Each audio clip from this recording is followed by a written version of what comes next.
بسم اللہ الرحمن الرحیم۔ لاکھوں کروڑوں درود و سلام محمد مصطفیٰ صلی اللہ علیہ وسلم اور آل محمد پر۔ میں ہوں عمر دراز گوندل۔ ظاہر ہے کہ جو کچھ ہوا وہ آپ کے سامنے ہے، وہ ایک خوبصورت تبصرہ شروع میں آپ کو سنانا ہے، جس کے اندر یہ کہا گیا کہ دیکھیے جو حلقوں کے اندر پولنگ سٹیشنز تھے وہاں تو مسلم لیگ نون نہیں جیت سکی اور پاکستان تحریک انصاف جیتی، وہ عوام کا فیصلہ تھا۔ عوام کے فیصلے کے بعد پھر ایک الیکشن جو ہے وہ آر او آفیسز کے اندر ہوا تو حلقوں میں تحریک انصاف جیت گئی اور آر او آفیسز کے بند کمروں میں مسلم لیگ نون جیت گئی۔ اب اس کے اوپر آج جو بہترین ایک مضمون لکھا ہے، وہ لوگ جو آپ کو بتا رہے تھے کہ آئندہ کیا ہوگا، تحریک انصاف کو مارجن نہیں دیا جائے گا، عمران خان کو عبرت کا نشان بنا دیا جائے گا، ختم شد کی باتیں ہو رہی تھی اور بتا رہے تھے کہ جے آئی ٹی میں یہ تلاش کر لیا گیا ہے، ادارے یہ کہہ رہے ہیں، انصار عباسی جیسے ترجمان تھے۔ آج ذرا دیکھیے گا انہوں نے کیا لائن لکھی ہے۔ انصار عباسی کے مضمون کا آج کا جو ٹائٹل ہے وہ ہے کہ پی ٹی آئی ووٹرز کا انتقام۔ عمران خان نے کہا تھا کہ ظلم کا بدلہ ووٹ سے لیں گے، اب آپ دیکھ لیجئے کہ خیبر پختونخوا میں کیا ہوا ہے۔ چھوڑ دیں خیبر پختونخوا کو، پنجاب دیکھیں، پنجاب کے لوگوں نے کیا کیا۔ آپ شکوہ آپ کا تھا جی پنجاب میں جلسے نہیں ہو رہے، جی پنجاب میں ریلیاں نہیں ہو رہی، جی پنجاب میں کیمپین نہیں ہو رہی، دیکھیں کے پی کی والے نکل رہے ہیں، پنجاب والے نکل کیوں نہیں رہے۔ اب آپ کو پتا چلا کہ پنجاب والے کیسے نکلے ہیں اور پنجاب والوں نے کیا کیا کہ مسلم لیگ نون جو ہے ان کو سمجھ نہیں آ رہی کہ بھائی مارا بھی ہے اور مار کے گرایا بھی دھوپ میں ہے، کم از کم مار کے چھاؤں میں تو گراتے۔ پنجاب والوں نے یہ ان کے ساتھ کیا ہے۔ اب انصار عباسی لکھتے ہیں جی الیکشن نے سب کو حیران اور بہت سو کو پریشان کر دیا، سب اندازے تجزیے غلط نکلے، تحریک انصاف کے ووٹر سپورٹر اتنے نکلے کہ ہر طرف چھا گئے۔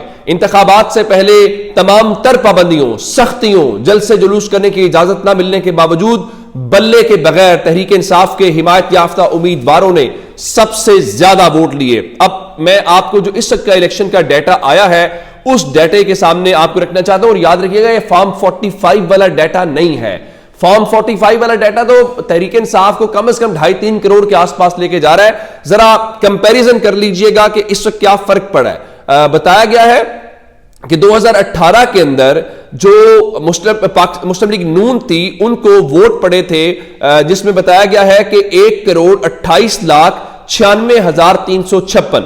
اب اس میں اضافہ کیا ہوا ہے، اس میں 8.5% کا اضافہ ہوا ہے اور مسلم لیگ نون پہنچ گئی ہے 1,28,00,000 سے 1,39,00,000 کے اوپر، یعنی تقریباً 11 لاکھ ان کے ووٹ کے اندر اضافہ ہوا ہے جو 8.5% بنتا ہے۔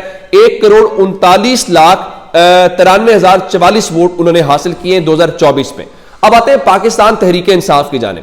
پاکستان تحریک انصاف نے 2018 کے اندر الیکشن کمیشن کی ڈیٹا کے مطابق 1,68,58,900 ووٹ حاصل کیے ہیں، لیکن اب پاکستان تحریک انصاف کتنے پہ چلی گئی ہے؟ 1,90,75,544 اور 13.1% کا ان کے ووٹ بینک میں اس وقت اضافہ ہوا ہے۔ ابھی آپ فارم 45 کو دیکھ لیں تو اس کے بعد آپ کی مزید جو تسلی ہے وہ ممکنہ طور پہ ہو جائے گی۔ اب آتے ہیں اس بات کی طرف، آپ جانتے ہیں کہ پاکستان تحریک انصاف یہ کہہ رہی ہے کہ ان کی 150 یا 160 کے قریب نشستیں بنتی تھی جو کہ ان کے مینڈیٹ کے اوپر ڈاکہ ڈالا گیا ہے، اور اس میں بڑا کردار محترم جسٹس قاضی فائز عیسیٰ صاحب کا ہے، جنہوں نے فلور کراسنگ کا راستہ کھولا، جنہوں نے یہ بلے والے نشان کے اوپر کیا، تحریک انصاف کے لوگوں کی منڈیاں میلہ مویشیاں لگانے کی کوشش کی، اور اس کے بعد تحریک انصاف کی ریزرو سیٹوں کا حق اگر مارا ہے تو وہ قاضی فائز عیسیٰ صاحب کو کریڈٹ جاتا ہے اس کا تمام تر۔ اب تحریک انصاف تو بڑی کھل کے کہہ رہی ہے بھائی ہم حکومت نہیں بنائیں گے۔ ہم حکومت کیوں نہیں بنائیں گے؟ اس کے اوپر وہ بہترین تبصرہ محمد مالک صاحب نے کیا، وہ کہہ رہا تھا دیکھیے پورا زور لگایا گیا مسلم لیگ نون کو لانے کے لیے، نہیں لا سکے، اور ان کے مطابق اب یہ سوچنا چاہیے جو مسلم لیگ نون کو لانا چاہتے ہیں کہ دیکھیے یہ جو ووٹ پڑا ہے یہ مسلم لیگ نون کے خلاف کم پڑا ہے، یہ جو نواز شریف کو لانے کے لیے سر توڑ کوشش کر رہے تھے یہ ان کے خلاف ووٹ پڑا ہے۔ اور میں بار بار آپ کو کہہ رہا ہوں جو پنجاب میں سینٹیمنٹ ہے وہ بڑا غیر معمولی قسم کا ہے، وہ شاید ان کے وہم و گمان میں بھی نہیں تھا کہ یہ ہو سکتا ہے۔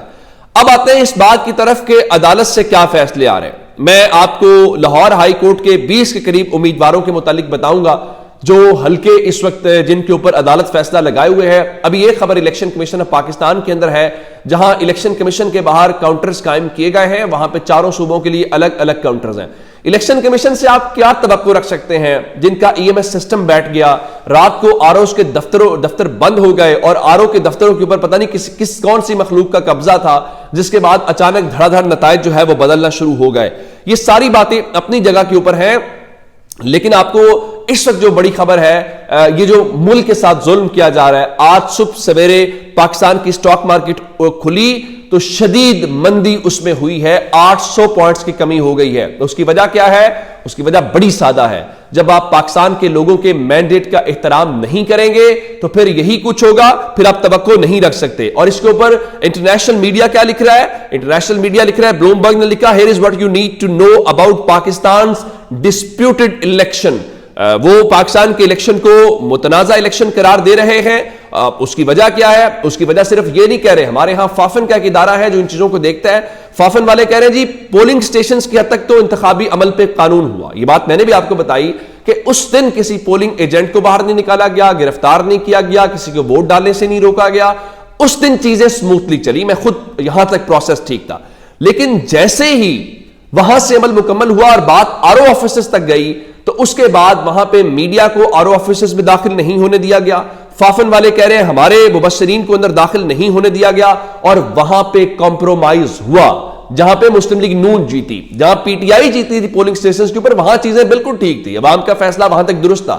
لیکن جہاں ان کو آگے جتوانا تھا اس کے بعد جو کرنا تھا, اب یہ کیا کہتے رہے, یہ کل تک کہتے رہے دیکھیں جناب عمران خان کو عبرت کا نشان بنا دیں گے. ادھر جاوید لطیف کی پریس کانفرنس, عطا تارڑ کی پریس کانفرنس, مریم اورنگزیب کی پریس کانفرنس کہ آپ سزا نہیں دیں گے تو یہ ہو جائے گا. جاوید لطیف خود ہار گیا, رانا ثناء اللہ خود ہار گیا. وہ بڑی بڑی بڑکے مارنے والوں کو عوام نے بتایا کہ یہ نہیں چلے گا. اب وہی رانا ثناء اللہ رونا دھونا کر رہے ہیں. اب وہ کہتے ہیں جناب وہ نون لیگ کو اصل میں پنجاب کے اندر ایک تو مہنگائی, دوسرا عمران خان کو جو ایک ساتھ دھڑا دھڑ سزائیں دی گئی ہیں اس کے اوپر ہمدردی کی وجہ سے بڑا نقصان ہوا. تو بھائی آپ کا ہی تو مطالبہ تھا, آپ ہی تو کہہ رہے تھے کہ عمران خان کو سزائیں دو, عمران خان یہ جو پلڑے ہیں ترازو کے یہ برابر کرو گے تو الیکشن میں جائیں گے. مریم نواز کیا کہتی تھی کہ ہم تب ہی الیکشن میں جائیں گے. آپ تو کہتے تھے, اور میں یہ بات مانتا ہوں کہ اس وقت سب سے بڑی اسٹیبلشمنٹ ملک کی جو ہے وہ شریف خاندان ہے. آخر ان کے پاس کون سی گیدڑ سنگی ہے کہ پورا سسٹم ان کے سامنے تگنی کا ناچ ناچ رہا ہے, باوجود اس کے کہ پاکستان کے لوگوں نے, اور یہی بیرسٹر گوہر کہہ رہے تھے, سوچنا چاہیے کہ جس بندے کو, جس شخص کو, جس پارٹی کو اس قوم نے مسترد کیا ہے, آپ اس کو اس قوم کے اوپر مسلط کرنا چاہتے ہیں. کیوں مسلط کرنا چاہتے ہیں؟ کیا کمزوریاں آپ کی ان کے پاس, کیا ان کے پاس ایسا ہے جس کی بنیاد کے اوپر آپ لیٹے ہوئے ہیں؟ یہ آپ کو دیکھنے والی بات ہے. اور ذرا اندازہ کریں کہ اس وقت عدالتوں میں کیسز لگے ہوئے, Peshawar high court, Lahore high court کے اندر, وہاں پہ الیکشن کمیشن کے وکیل اور اعظم نذیر تارڑ ایک پیج کے اوپر ہے. اخلاق باجوہ کے ساتھ تلخ کلامی ہوئی, ان کا آپ کو تو بلائی کسی نے نہیں ہے, آپ اپنا اعظم نذیر تارڑ کیوں آیا یہاں پہ؟ تو اب اس ساری صورتحال کے اندر اس وقت دلچسپ معاملہ کیا ہے, 20 کے قریب درخواستیں ہیں. این 117 جہاں پہ علیم خان جیتے ہیں, این 119 جہاں پہ مریم نواز جیتی ہیں, اس کے بعد ریحانہ ڈار صاحب والا حلقہ ہے, اور اس قسم کے حلقے ہیں. وہاں پہ اس وقت عدالتوں نے فیصلے محفوظ کرنا شروع کر دیے ہیں, اور سلمان اکرم راجہ جو ہے ان کے کیس کے اوپر 12:30 بجے جو ہے وہ درخواست کے اوپر سماعت دوبارہ ہوگی, اور عدالت نے الیکشن کمیشن سے جو زیر التوا درخواستیں ہیں ان کے اوپر فوری طور پہ رپورٹ طلب کر لی ہے. اس وقت این 119 این 117 کے حلقے کے اوپر فیصلہ محفوظ ہو گیا ہے.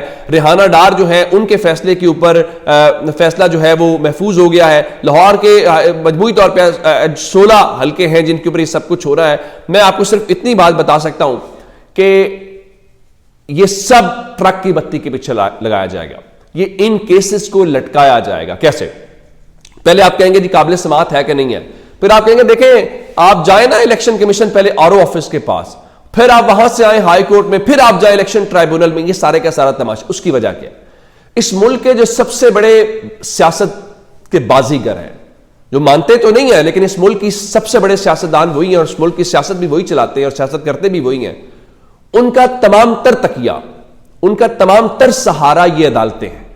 ان کی جو راجنیتی چل رہی ہے اس ملک کے اندر وہ انہی عدالتوں کے بلبوتے پہ چل رہی ہے, اور یہ عدالتیں ہمیشہ ان کے ساتھ کھڑی ہوتی ہیں، اور یہ عدالتیں ہمیشہ ان کی مرضی کے فیصلے دیتی. میں نہیں کہہ رہا، بہت سارے مبصرین فیصل وابڈا جیسے کہتے ہیں جناب پاکستان کی عدالتیں ہوا دیکھتی ہیں، وہ ہوا کدھر چلاتے ہیں اس کے مطابق فیصلے دینا شروع کر دیتے ہیں. اور اب یہ کیا کریں گے، یہ فیصل وابڈا نے رات ٹی وی کے اوپر بیٹھ کے بتا دیا، اس نے کہا 4-5 سیٹوں کے اوپر فیس سیونگ کے لیے 4-5 سیٹیں آپ واپس کر دیں گے تحریک انصاف کو، اور باقی وہ جو آر او کی جاری کردہ فارم 45 ہیں اس کے اوپر آپ جو ہے وہ چھولے کھائیں گے بیٹھ کے. یہ ہے، اور یہ آپ دیکھیں گے فیصل وابڈا نے جو پہلے بات کی تھی بلے کا نشان کیا چھین لیا گیا کہ نہیں چھین لیا گیا. فیصل وابڈا نے کہا تھا کہ ان کی سیٹیں 80 سے کم ہوگی، ایگزیکٹ نمبر آپ دیکھ لیں ان کی مسلم لیگ نون کی 80 سے کم سیٹیں ہیں. بظاہر ہے وہ کہیں سے بول رہا تھا، تو اب بھی وہ کہہ رہا ہے کہ عدالتوں، جو کہ عدالتوں میں بھی فیصلے محفوظ ہوئے، وہ کہہ رہا ہے 4-5 یا 6-7 کر لیں، اوورآل آپ فیس سیونگ کریں گے یہ تاثر دینے کے لیے، لیکن آپ کوئی بڑا فیصلہ نہیں لے سکیں گے. اس کا مطلب یہ ہے کہ ہمارے فیصلے ہماری عدالتوں کے اندر نہیں ہوتے، کہیں اور ہوتے ہیں. اور ایک اور بھی فیصل وابڈا نے کہا، اس نے کہا زرداری وزارت عظمیٰ تو نہیں لیں گے، لیکن وزارت عظمیٰ کے چھوڑ کے مسلم لیگ نون میں سے بہت کچھ نچوڑ لیں گے، اور یہ مسلم لیگ نون کا اقتدار جو ہے وہ آخری اقتدار ثابت ہوگا. اور لگتا بھی اس وقت یہی ہے کہ اس کی وجہ کیا ہے کہ یہ پریشانی. اب آتے ہیں وسیم قادر کی طرف. وسیم قادر نے تحریک انصاف کے نام کے اوپر ووٹ لیا، اس نے بیان جاری کیے کہ میں اللہ کو حاضر ناظر جان کے، یعنی حلف دیا. کیا کسی مسلمان کے لیے اس سے بڑھ کے کوئی بات ہو سکتی ہے؟ سیاست کو بھاڑ میں جائے، ہر چیز بھاڑ میں جائے. کل مسلم لیگ نون کی مریم نواز شریف کے ساتھ وہ صاحب ملے اور کہا میں اپنے گھر واپس آ گیا ہوں. اب تحریک انصاف کیا کہہ رہی ہے؟ ایسے کرداروں کا محاسبہ ہونا چاہیے اور عوامی محاسبہ ہونا چاہیے. یہ جو میلہ مویشیاں لگاتے ہیں، یہ کیسے ہو سکتا ہے کہ آپ ووٹ مسلم لیگ نون کے نام پہ لیں، کل کو کسی اور جماعت میں شامل ہو جائیں، آپ ووٹ تحریک انصاف کے نام کے اوپر لیں؟ یہ عوام کو چپیڑ مارنے کے مترادف ہے کہ تم بھیڑ بکریاں ہو، تم ہمیں ووٹ دو گے، ہم تمہیں بے وقوف بنا لیتے ہیں، نعرے لگا کے کچھ کر کے کسی بھی نام پہ، پھر ہم آگے جا کے ڈیلیں کرتے ہیں، ہم سودے طے کرتے ہیں تمہاری بنیاد پہ. تو تمہاری اوقات کیا ہے؟ میرے خیال سے یہ سلسلہ رکنا چاہیے اور اس جیسے کرداروں کو چیلنج کیا جانا چاہیے. اور اب اس کے گھر کا گھیراؤ رات کو لاہور کے حلقہ NA 121 کے اندر پاکستان کے لوگوں نے کیا ہے. یہ ایک عوامی تحریک ہے، یہ ہوگا. اگر آپ لوگوں کو دھوکہ دیں گے، ان سے ووٹ لے کے ضمیر آگے بیچیں گے، ضمیر کا سودا کریں گے، تو یہ نہیں ہوگا. اور رات کو لوگوں نے اس کے گھر کے باہر نعرے لگائے ہیں، نعرے بازی کی ہے، لوٹا لوٹا کہا ہے. اور ظاہر ہے کہ جب آپ تحریک انصاف کا مینڈیٹ لے کے آئے تھے تو آپ کیسے مسلم لیگ نون کی گود میں چھلانگ مار کے بیٹھ سکتے ہیں؟ یہ نہیں ہو سکتا. اور میرے خیال سے یہ جو محاسبہ شروع ہوا ہے، لوگوں نے اس کے گھر کا گھیراؤ کیا ہے، یہ بات آگے بڑھے گی. اور یہ دوسروں کو بھی سگنل ہے. وہ جو کہہ رہے ہیں نا کہ ہم ڈیلیں ہمارے ساتھ اتنے رابطے میں ہیں، یہ ان کے لیے بھی پیغام ہے کہ پاکستان کے لوگوں کے ساتھ یہ مذاق بند ہونا چاہیے. اپنا بہت سارا خیال رکھیے گا. خدا حافظ.